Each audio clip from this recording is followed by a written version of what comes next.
نحمده ونصلي على رسوله الكريم اما بعد فاعوذ بالله من الشيطان الرجيم بسم الله الرحمن الرحيم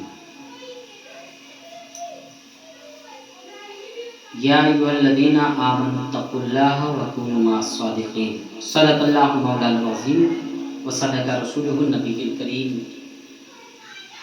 نحن على ذلك لمن الشاهدين والشاكرين والحمد لله رب العالمين الصلاة والسلام عليك يا رسول الله وعلى آلك وصحابك يا نبي الله.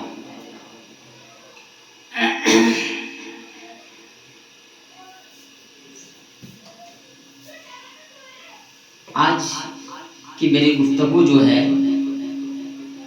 اللہ کی مقدس ولیوں کے لیے ہے، بالخصوص پیران پیر دستگیر سیدنا شیخ عبد القادر جیلانی غوث اعظم رضی اللہ تعالی عنہ، آپ کے فضائل، مراتب، مناقب.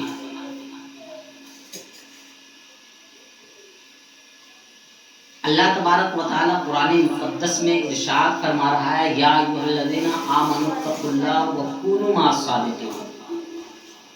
اے ایمان والو، اللہ سے ڈرو اور سچوں کے ساتھ ہو جاؤ. اتقوا اللہ، اللہ سے ڈرو اور سچوں کے ساتھ ہو جاؤ. کیوں؟ اللہ نے پہلے کہا ایمان والوں سے کہا جا رہا ہے.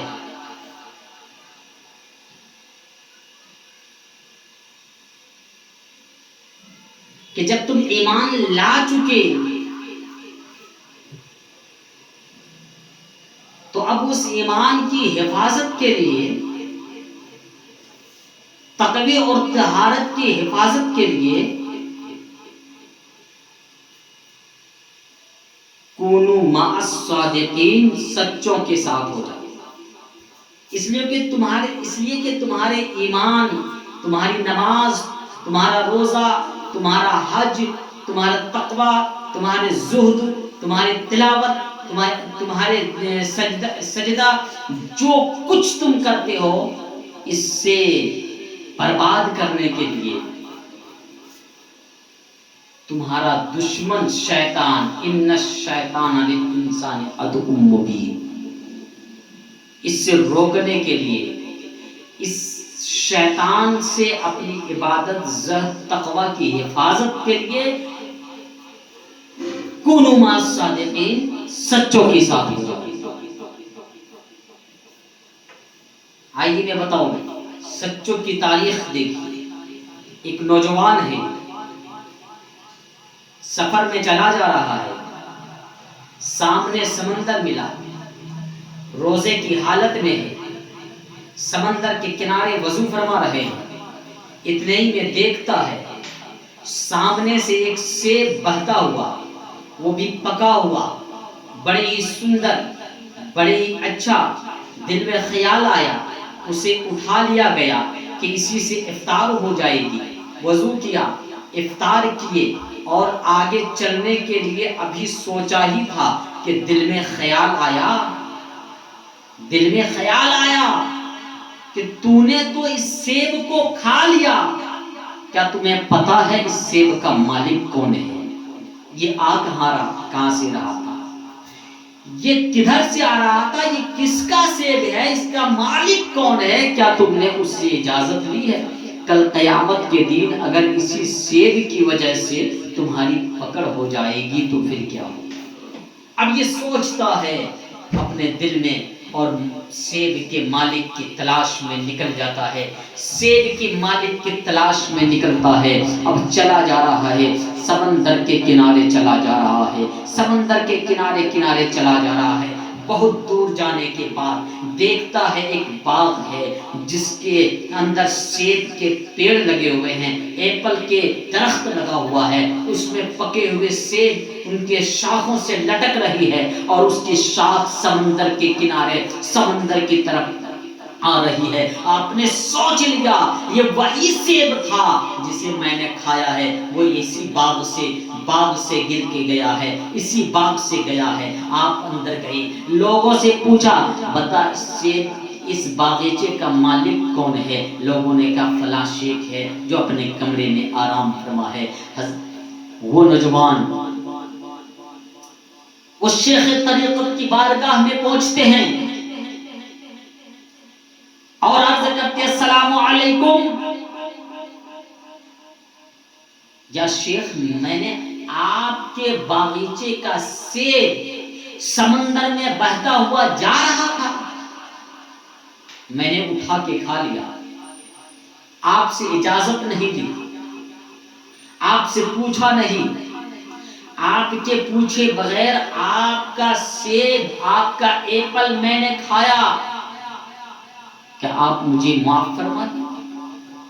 یا اس کے عوض آپ جو کہیں، جو شرط رکھیں، اس کی قیمت مانگے تو قیمت دے دو. وہ مرد قلندر تھا، وہ بھی ایک اللہ کے برگزیدہ بندے تھے. اپنی چشم ولایت سے پہچان لیے کہ یہ ذرہ کبھی آفتاب ہونے والا ہے،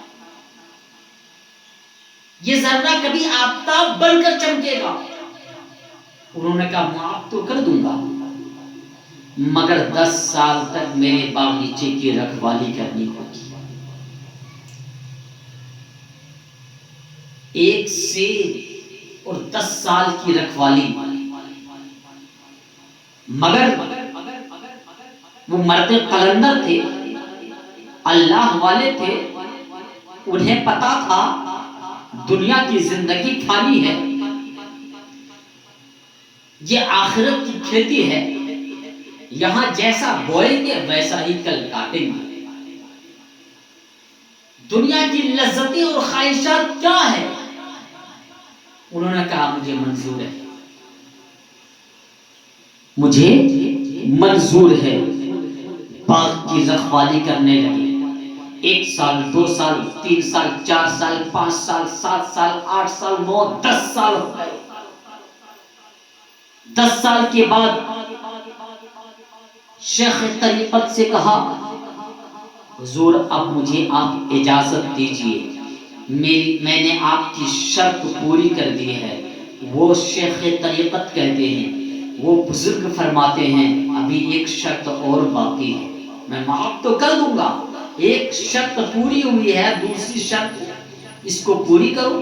کہا بتائیے آپ کی دوسری شرط ہے کیا؟ وہ سوچ میں بھی پڑ گئے کہ ایک شرط میں 10 سال گزر گیا، اب دوسری شرط میں نہ جانے کتنے دن گزر جائیں گے. پھر بھی کہا بتائیے. کہ دوسری شرط یہ ہے کہ میری ایک بیٹی ہے جس کے پاس جو آنکھ سے اندھی ہے، کان سے بہری ہے، زبان سے گونگی ہے، ہاتھ سے لوجی ہے، پیر سے لنگڑی ہے، نہ وہ بول سکتی ہے، نہ خود سے چل سکتی ہے، نہ خود سے کھا سکتی ہے، نہ کچھ سن سکتی ہے، نہ دیکھ سکتی ہے. تمہیں اس لڑکی سے نکاح کرنا ہے. سوچ میں پڑ گئی. ادھر سیب کی معافی ہے، ادھر ایک ایسی لڑکی سے نکاح کرنا ہے جو سراپا اپاہیج ہے، نہ چل سکتی ہے، نہ بول سکتی ہے، نہ بیٹھ سکتی ہے.